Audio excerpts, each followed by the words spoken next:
I was 18 years old when I got married. I belonged to a very conservative family, a Baloch family, where good daughters never say no to their parents.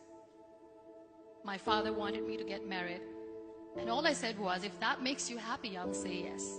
And of course, it was never a happy marriage. Just about after 2 years of getting married, about 9 years ago, I met a car accident.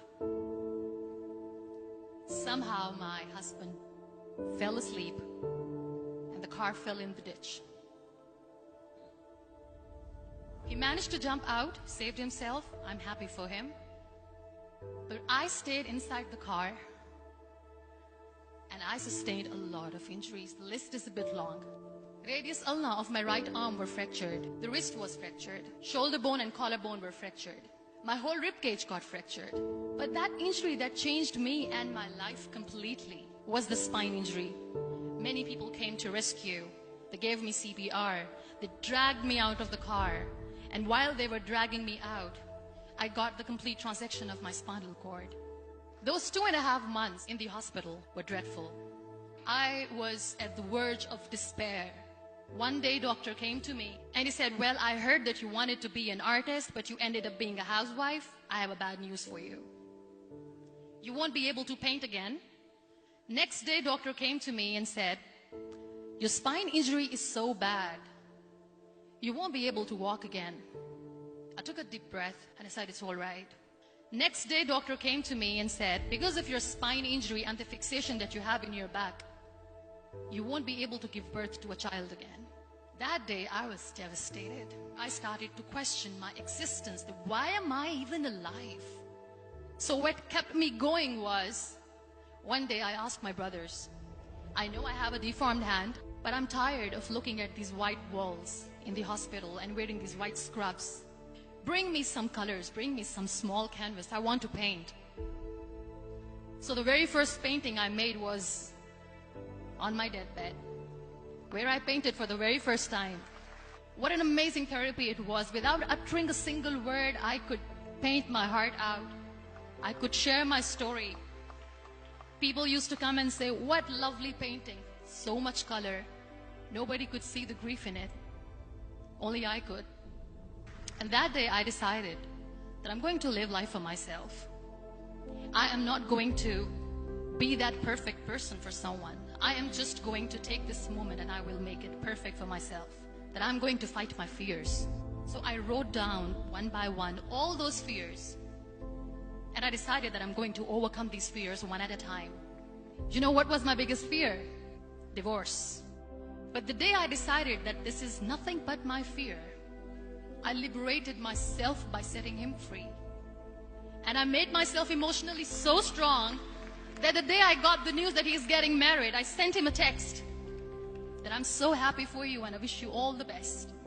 And he knows that I pray for him today.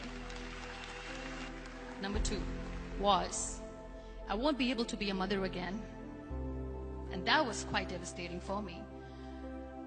But then I realized there are so many children in the world, all they want is acceptance. So there is no point of crying, just go and adopt one. And that's what I did.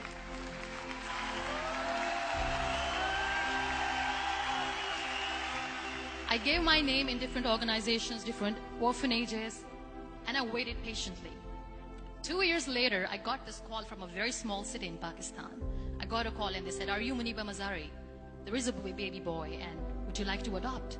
I could literally feel the labor pain. I said, yes, I am going to adopt him. I am coming to take him home. And that day, I was 2 days old, and today he's 6. You know, when you end up being on the wheelchair, what's the most painful thing?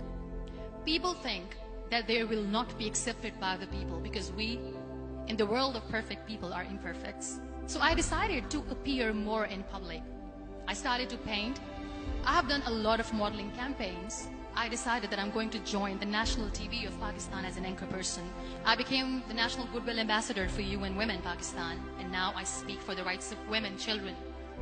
I was featured in BBC 100 Women for 2015. I'm one of Forbes' 30 under 30 for 2016. So when you accept yourself the way you are, the world recognizes you. It all starts from within. We have this amazing fantasy about life. This is how things should work. This is my plan. It should go as per my plan. If that doesn't happen, we give up. I never wanted to be on the wheelchair. Never thought of being on the wheelchair. This life is a test and a trial, and tests are never supposed to be easy. So when you are expecting ease from life, and life gives you lemons, then you make the lemonade, and then do not blame life for that. It is okay to be scared. It is okay to cry. Everything is okay, but giving up should not be an option. They always say that failure is not an option. Failure should be an option, because when you fail, you get up, and then you fail, and then you get up, and that keeps you going. Embrace each and every breath that you are taking. Celebrate your life. Live it. Don't die before your death. Real happiness lies in gratitude. So be grateful, be alive, and live every moment.